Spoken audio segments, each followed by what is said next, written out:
জমি সংক্রান্ত মামলায় ইনজাংশন অর্থাৎ নিষেধাজ্ঞা অনেকে স্টে অর্ডার বলে থাকে। জমি সংক্রান্ত প্রপার্টি সংক্রান্ত মামলায় এই ইনজাংশনটা বিষয় কি, মানে নিষেধাজ্ঞা বিষয়টা হচ্ছে, ধরুন আপনার হচ্ছে যে কোনো একটা সম্পত্তি আছে, সেই সম্পত্তিতে হচ্ছে সমস্যা চলছে। এখানে বিষয়টা ভালোভাবে দেখতে পাচ্ছেন, মানে যে মামলা করছে, যে ব্যক্তি মামলা করছে তাকে হচ্ছে বাদী বলা হয়। ধরুন সুমন মামলা করছে, একজন ব্যক্তি মামলা করছে, এবার সমস্যাটা চলছে জমি বা বাড়ি যে কোনো ধরনের সমস্যা চলছে, এটা বলা হয় প্লট। এই প্লট সংক্রান্ত একটা সমস্যা চলছে। এবার হচ্ছে বিবাদী, যে মামলা করছে তাকে বাদী বলা হয়, যার বিরুদ্ধে মামলা করা হচ্ছে তাকে বিবাদী বলা হয়, বা ইংরেজিতে ডিফেন্ডেন্ট, আর ইনি হচ্ছে প্লেন্টিফ। এই যে জমি বা বাড়ি সংক্রান্ত মামলাতে এই যে সমস্যাটা ডিসপিউটটা চলছে, এর জন্য কিন্তু কোর্ট থেকে একটা ইনজাংশন অর্ডার অর্থাৎ নিষেধাজ্ঞা অর্ডার করে নিলে আপনার হচ্ছে এই সম্পত্তিটা কোনো ধরনের ট্রান্সফার হবে নি, বা কোনো ধরনের সেই সম্পত্তিতে ক্ষতি করতে পারবে না।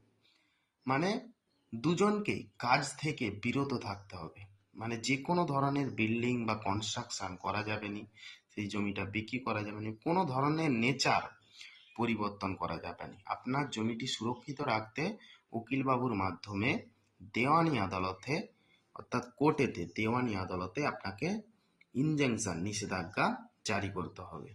এই যে জমি বাড়ি সংক্রান্ত সেক্ষেত্রে সমস্যা চলছে, এবার হচ্ছে আপনি বাদী হয়ে সেক্ষেত্রে partition for injunction order, petition for injunction order, ঠিক আছে।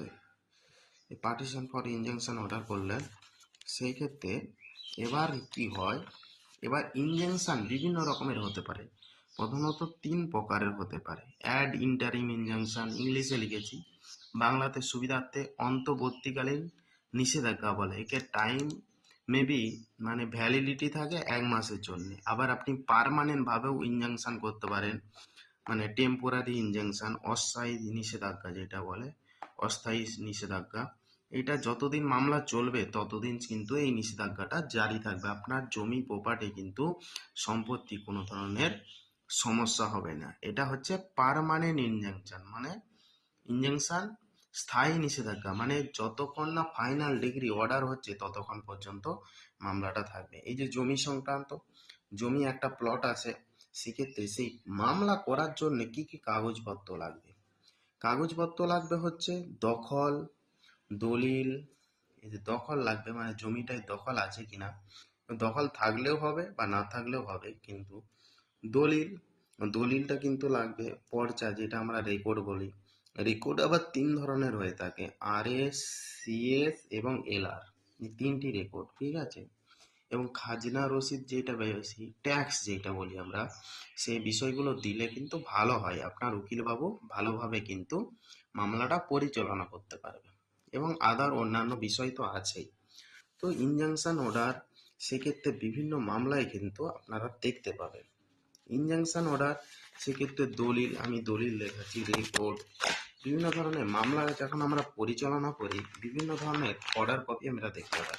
এই যে একটা মামলাতে, যাই হোক আমি শেয়ার করছি, suit for declaration of permanent injunction along with interim petition mandatory, suit for value এত ভ্যালু, ঠিক আছে। বিভিন্ন ধরনের মামলার ক্ষেত্রে, এই যে একটা মামলার ক্ষেত্রে application for order 39 rule 1-2 read with section 151, মানে এটা কোর্টের একটা ডিসক্রিপশনে কিন্তু পাওয়ার থাকে 151-এ CPC।